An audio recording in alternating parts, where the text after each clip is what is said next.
ഞാൻ അമ്പിളി. എല്ലാവർക്കും എൻ്റെ ചാനലിലേക്ക് സ്വാഗതം. ഇന്ന് ഞാൻ ഉണ്ടാക്കിയിരിക്കുന്നത് ഒരു മട്ടൻ കറിയാണ് കേട്ടോ. അപ്പോൾ നമുക്ക് വീഡിയോയിലേക്ക് പോയാലോ.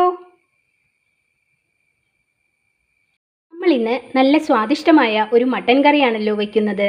അതിനായിട്ടിതാ 1 കിലോ മട്ടൻ വാങ്ങിച്ചിരിക്കുന്നു. ഇത് നന്നായി കഴുകി വൃത്തിയാക്കി കൊണ്ടുവന്നിരിക്കുകയാണ്.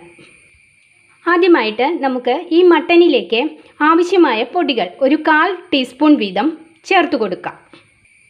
മഞ്ഞൾപ്പൊടി, മുളക് പൊടി, മല്ലിപ്പൊടി, മീറ്റ് മസാലപ്പൊടിയാണ് ചേർക്കുന്നത്. ആവശ്യമായ ഉപ്പ്, ഒരു ചെറുനാരങ്ങയുടെ പകുതി അതിൻ്റെ നീര് കൂടി നമുക്കിതിൽ പിഴിഞ്ഞു ചേർക്കാം. ഇനി നമ്മൾ ചേർത്ത ഈ പൊടികളും മീറ്റും തമ്മിൽ നന്നായിട്ടൊന്ന് മിക്സ് ചെയ്യാം. നല്ല രീതിയിൽ എല്ലാ പൊടികളും മീറ്റിൽ പിടിക്കുന്ന വിധത്തിൽ നമുക്ക് മിക്സ് ചെയ്യണം.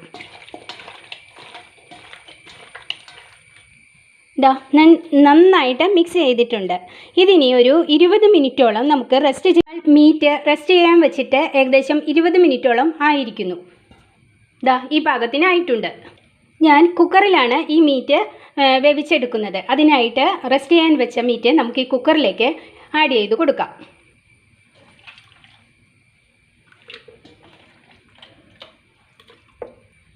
മട്ടൻ ഞാൻ കുക്കറിലേക്ക് എല്ലാം ചേർത്ത് കഴിഞ്ഞു. ഇനി നമ്മളിത് സ്റ്റവിൽ വെച്ച് വേവിച്ചെടുക്കാൻ പോവുകയാണ്. ഒരു 5 വിസിലോളം നമ്മൾ ഇതിനെ കേൾപ്പിക്കണം. അപ്പോഴേക്കും ഇത് വെന്ത് കിട്ടും. ചില മീറ്റാണെങ്കിൽ വേവ് കുറവായിരിക്കും. അതിങ്ങനെ പ്രത്യേകം വേവുകളായിരിക്കും മട്ടന്. അപ്പോൾ കുറച്ച് വിസിൽ മതിയാകും. എന്തായാലും ഞാനിവിടെ ഒരു 5 വിസിൽ കേൾപ്പിക്കുന്നുണ്ട്. നമുക്കിത് അടച്ചിട്ട് ഗ്യാസ് സ്റ്റവിൽ വെച്ച് വേവിച്ചെടുക്കാം. മട്ടൻ വെന്ത് വരുമ്പോഴേക്കും നമുക്ക് അതിൽ ചേർക്കാനുള്ള ഇൻഗ്രീഡിയൻസുകളൊക്കെ എടുക്കാം. ചെറിയ ഉള്ളിയാണ് കേട്ടോ ഞാൻ എടുത്തിരിക്കുന്നത്. ഒരു 200 ഗ്രാമോളം ചെറിയ ഉള്ളിയുണ്ട്. ഞാൻ സവോള ഇതിൽ ചേർക്കുന്നില്ല. ചെറിയ ഉള്ളി ചേർക്കുകയാണെങ്കിൽ കറി നല്ല സ്വാദിഷ്ടമായിരിക്കും. അതുകൊണ്ടാണ് ഇങ്ങനെ ചെയ്യുന്നത്. പിന്നെ ഒരു ചെറിയ കഷ്ണം ഇഞ്ചി ഇതുപോലെ ചെറുതായിട്ട് അരിഞ്ഞെടുത്തത്.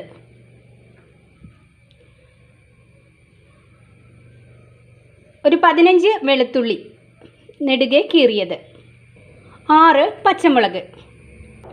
ഇത്രയും ഇൻഗ്രീഡിയൻസാണ് ഞാൻ ഈ മട്ടൻ കറിയിൽ മട്ടൻ കുക്കറിൽ വെച്ചിരിക്കുന്നത് ഏകദേശം വെന്തിട്ടുണ്ട്. നമുക്ക് അപ്പോഴേക്കും മറ്റ് ഇൻഗ്രീഡിയൻസ് എല്ലാം ഒന്ന് വഴറ്റിയെടുക്കാം. ഞാൻ അടുപ്പിൽ ഒരു ഉരുളിയാണ് വെച്ചിരിക്കുന്നത്. അതിലേക്ക് ഞാൻ കുറച്ച് വെളിച്ചെണ്ണ ചേർത്ത് കൊടുക്കുകയാണ്.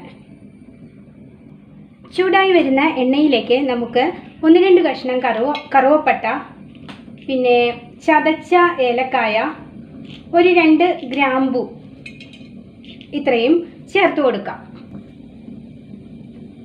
നമുക്ക് എണ്ണയിലേക്ക് ആദ്യം ഇഞ്ചി ചെറുതായിട്ട് അരിഞ്ഞത് ചേർത്ത് കൊടുക്കാം.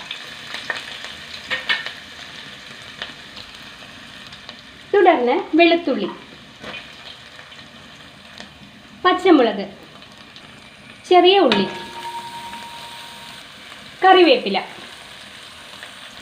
ഇത്രയും ചേർത്തിട്ട് നമുക്ക് നന്നായിട്ടൊന്ന് മിക്സ് ചെയ്യാം.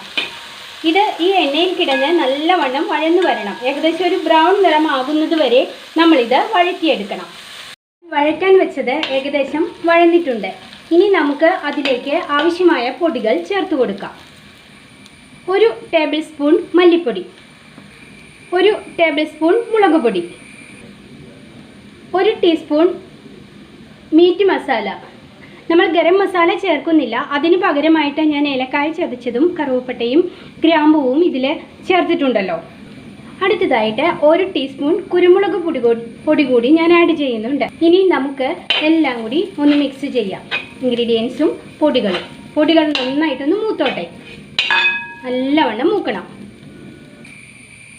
പൊടികളും ഇൻഗ്രീഡിയൻസും എല്ലാം നന്നായിട്ട് മൂത്തിട്ടുണ്ട്. നല്ല ബ്രൗൺ നിറമായിരിക്കുന്നു.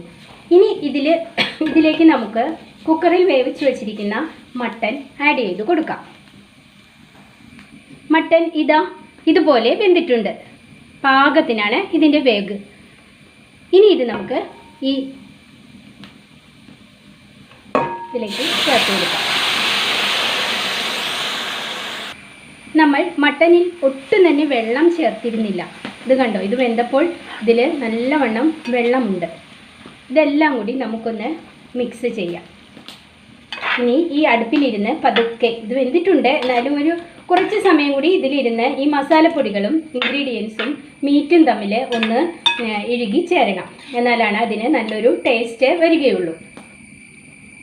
അടുത്തതായിട്ട് ഞാൻ മല്ലിയില, ഇത് കടയിൽ നിന്നും വാങ്ങിക്കുന്നതല്ല കേട്ടോ, ഇവിടെ തന്നെ നട്ടു വളർത്തിയിരിക്കുന്നതാണ്. ഇത് കടയിൽ നിന്നും വാങ്ങിക്കുന്ന മല്ലിയിലയുടെ അതേ ഗുണങ്ങളാണ് ഇതിനുള്ളത്, അതേ മണവും എല്ലാം ഉണ്ട്. ഇത് നമ്മളിങ്ങനെ കൈകൊണ്ട് തന്നെ പിച്ചി കീറി ഇട്ടാൽ മതിയാകും.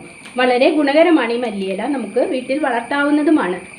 ഇത് ചെറിയ തീയിൽ അവിടെ ഇരിക്കട്ടെ, ഒരു 10 മിനിറ്റോളം ഇരുന്നാൽ മതിയാകും. അപ്പോഴേക്കും നമ്മുടെ മട്ടൻ കറി റെഡി ആയിട്ടുണ്ടാകും. നമുക്കിത് അടച്ചു വയ്ക്കാം. മട്ടൻ കറി റെഡി ആയിരിക്കുന്നു. കണ്ടോ എന്ത് സ്വാദാണെന്നോ. ഇതുപോലെ പാകത്തിന് എടുക്കണം.